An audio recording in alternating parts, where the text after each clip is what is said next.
My guest today is Patrice Jones, founder of the nonprofit By Any Means 104. So today is the first day of the trial of Aaron Dean, the former Ford police officer who shot and killed Tatiana Jefferson in 2019. Patrice, you know the Tatiana Jefferson family. You've been a staunch supporter of justice for Tatiana Jefferson. Tell us what the last 3 years have been like. The last 3 years have just been very disheartening. It's making me realize that in this country, black women do not matter. Because if black women mattered, there would have been a speedier trial.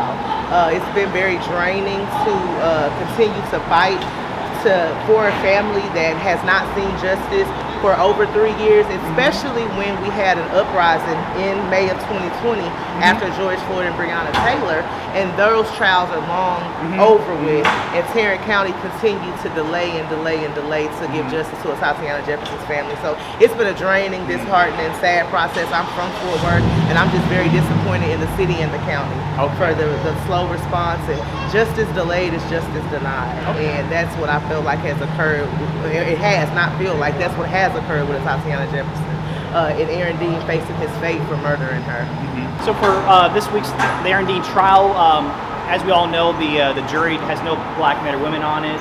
What's the mindset of supporters of Tatiana Jefferson right now going into this? It's going to be a very emotional week. I expect the worst and hope for the best, but I watched our prosecution of this case, which is led by Sharon Wilson's office. We all know who Sharon Wilson is, who she's always been. I watched them not challenge anything. They didn't challenge any. They badgered black potential jurors in this. I saw it with my own eyes. They badgered and intimidated and asked questions over and over and over. And even when the defense tried to object, Judge Gallagher overruled all the objections from the defense when the potential black jurors were being badgered, and it's despicable. It's a testament of the Fort Worth way. It's a testament of the article the D Magazine did in 1995 of this city and the power structures that be, and who runs this city, and that's just what it is. And unfortunately, until the national spotlight is on Fort Worth and Fort Worth is shamed, and people across the nation see really what this city is. Yeah, we're great for economic development, but we're not a safe place for black and brown people. We are not a safe place for people of color. Fort Worth had the largest growing population, black population, the past 2 years, and we can't get a black juror, and we're 20% black on a case involving a black woman murdered by the police. It makes no sense, and that was done by design. We're also working to change that dynamic. Tell us about your nonprofit and where folks can follow it. So the name of my nonprofit is By Any Means 104. The first inaugural program, which some of you may have heard of, the Southside Community Garden.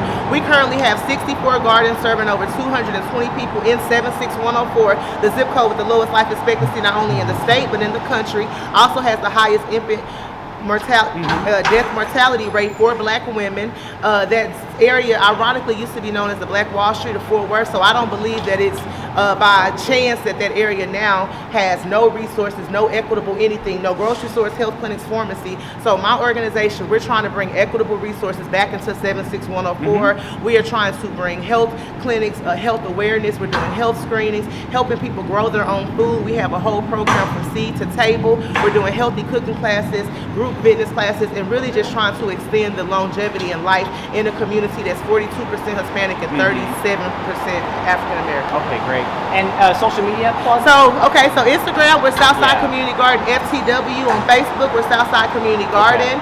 Our website is southsidefw.org. We would love any support. The fall is going to be a huge build season. We're going to build 40 more gardens to serve more individuals in that community, and we need you, and we need your support, your help. Anything is any donation or anything would be phenomenal, and you can make a donation at our website. Please do. This is where change begins. Patrice, you're so active in the community. We appreciate you being a voice for the voiceless and for marginalized parts of the community. We just can't thank you enough, and this is going to be a rough week, so we hope, wish you and your supporters the best with your mental health, and take care of yourself. We really sincerely appreciate that, and I want the world to know black women do matter. To know that in 2022, no officer has been convicted for killing a black woman. I'm just hoping that Tarrant County can do the right thing. We have never seen justice for a black woman killed by the state, and we really need to change that narrative. Black women matter, and I'm hoping that Tarrant County can be the first county to do the right thing and find Aaron Dean guilty and sentence him, because he belongs in the jail. He is a murderer. Thanks for your time, Patrice. Thank you, Eddie. I appreciate you for working with me. Oh, try.